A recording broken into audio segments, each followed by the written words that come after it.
Når jeg ligger hjemme på sofaen og ser alene i vildmarken, så tænker jeg jo, at det kan jeg gøre bedre.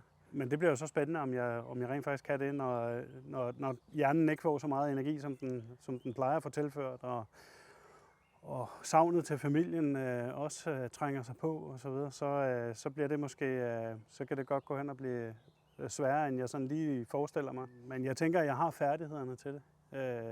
Jeg har tilegnet mig outdoor færdigheder og viden igennem hele mit liv. For 15 år som spejder og vandring i fjeld i Norge, Sverige og Grønland. Og jeg har været i Canada og ridet heste igennem Rocky Mountains. Storslåede oplevelser, men også lært en hel del om, hvordan man færdes og gebærder sig i vildmarken. Jeg er fluefisker, eller bare generelt fisker, men primært fluefiskeri. Og så er jeg jæger, både med hagl, riffel og specielt med bue, compound bue, som har min helt store interesse. Så jeg tænker sådan sammenlagt, så burde det have rustet mig til, at jeg godt kan finde ud af det her. Også sådan noget som at bygge et shelter for eksempel, det har jeg ret godt fat i, specielt for min spejdertid. Jeg kommer helt klar til at savne mine 2 døtre på 13 og 15 år. Det er det helt store, der kommer til at fylde. Det er jeg helt sikker på.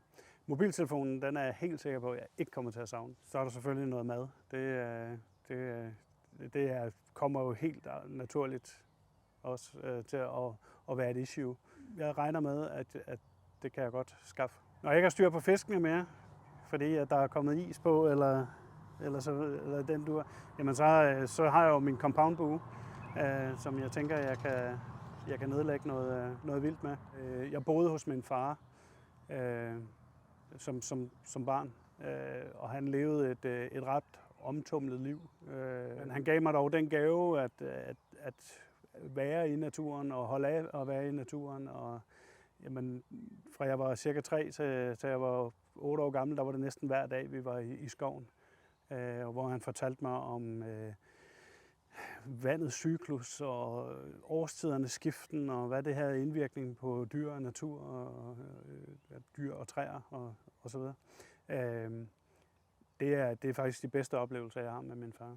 Så det var der grundstenene blev lagt. Så blev der bygget på med spejderbevægelsen der i de her 15 år, hvor jeg også fik smag for det her med at vandre i fjeldet. Og sidenhen så er jeg jo så blevet jæger, og så er jeg også instruktør i diverse udendørs færdigheder. Det er både teambuilding, det er hvordan man slår lejr. Det kan være, jeg er også instruktør i skydning, både i bueskydning og i flugtskydning, pistolskydning. Ja, alverdens ting af den slags også. Jeg håber, at det har vakt jeres interesse. Jeg er klar til at fortælle jer meget mere. Jeg ser frem til at høre fra jer.